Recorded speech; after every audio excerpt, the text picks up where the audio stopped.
Bueno, muy buenas tardes con todos. Me presento, mi nombre es Cristian Rivera. La capacitación que vamos a ver el día de hoy son los tipos de corriente. ¿Qué tenemos como objetivo en esta capacitación? Es brindar el conocimiento a todo el personal con el conocimiento técnico básico para poder entender los dos tipos de corrientes que existen. Antes de poder comenzar con los tipos de corriente, tenemos que ver qué es corriente. La corriente o intensidad se representa con la letra I. Se define como flujo o movimiento de electrones a través de un medio conductor. Es la cantidad de electricidad o carga eléctrica que circula en una unidad de tiempo. Fijémonos en el gráfico. Nosotros tenemos un material conductor que no está energizado, ¿sí? Y junto a este tenemos un material conductor que sí está energizado. ¿Qué sucede al momento de nosotros energizar ese conductor? Tenemos un fenómeno que se llama desplazamiento de cargas. Otro de los gráficos que también tenemos es el circuito más básico para poder encender un foco. Lo podemos hacer con los dos tipos de corriente, con la corriente alterna y con la corriente continua, siempre dependiendo de la necesidad. Ahora, la corriente según su capacidad de aplicación se clasifica en dos tipos: corriente continua y corriente alterna.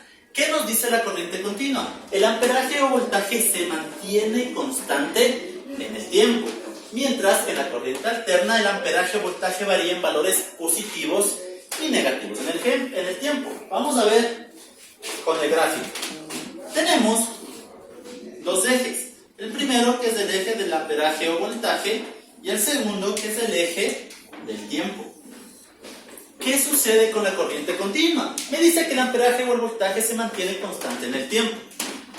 Tomemos como ejemplo el cargador de nuestras portátiles, ¿sí? ¿Qué sucede con este cargador? Si nosotros tomamos valores de voltaje y de corriente, van a ser los mismos.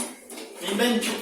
Hoy miércoles tenemos las medidas de ese cargador y me dice que son de 12 voltios, 2 amperios. Si el día de mañana volvemos a tomar medidas de este cargador, nos va a decir que sigue siendo 12 voltios, 2 amperios. Si nos fijamos, se mantiene constante en el tiempo, ¿verdad?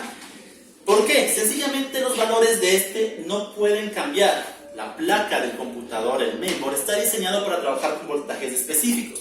Si estos valores llegaran a cambiar o a variar, puede ser posible que se nos queme o se nos dañe la placa base. Ahora, ¿qué sucede con la corriente alterna? Resulta que su amperaje y su voltaje varían en valores positivos y negativos en el tiempo. ¿Qué quiere decir esto? Fíjense, la onda senoidal siempre varía en positivo y en negativo. Siempre en valores ya establecidos. Por ejemplo, como mínimo 110 voltios y como máximo 120. ¿Qué sucede si por obvia razón estos valores salen de su rango? Ejemplo, cayó un rayo cerca de un transformador, ¿sí? No me daría 120, un valor X, ¿no? Digo que va a salir 300 voltios, hipotéticos. O todo lo opuesto, cuando tenemos una caída de tensión y el valor es mucho inferior a la que se necesita para poder trabajar. Ejemplo, 80 voltios.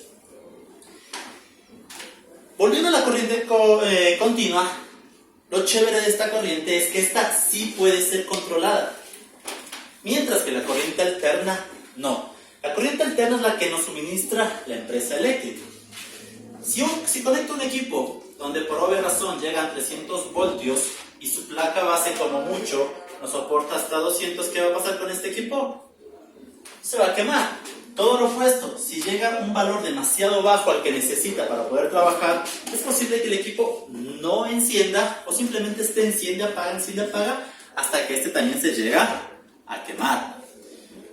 Fíjense, ¿quiénes me generan a mí corriente continua?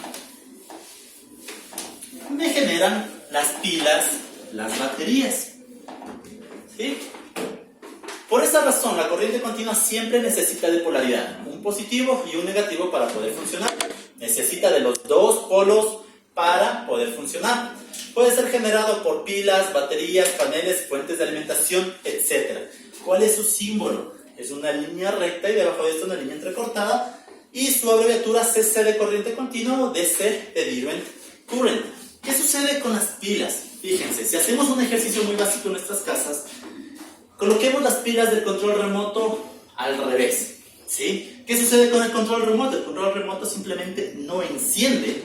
Sacamos las pilas, las colocamos nuevamente bien y el control remoto funciona sin problema. ¿A qué voltaje funcionan las pilas? A 1.5 voltios. Ahora, ¿qué sucede si hacemos ese mismo experimento con la batería de nuestra moto o de nuestro vehículo? Si nosotros invertimos polaridad o conectamos, criolleramente hablando, al revés, es posible que nosotros quememos el cerebro del carro, de la moto, o hagamos que los fusibles de protección nos protejan estos circuitos.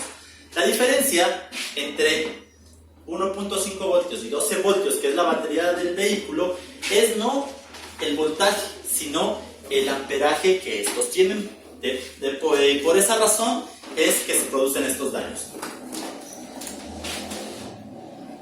Fíjense, estos nos generan corriente continua. El cargador del celular mediante corriente alterna con un transformador me transforma en corriente continua. Las pilas, el cargador de la portátil y las fuentes de alimentación.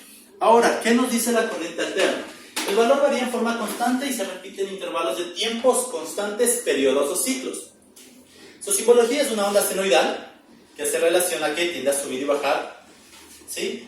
Su abreviatura CA de corriente alterna o AC de altern current. Fíjense, este es el circuito básico que nosotros tenemos en nuestras casas. ¿Cómo hacemos para encender un foco?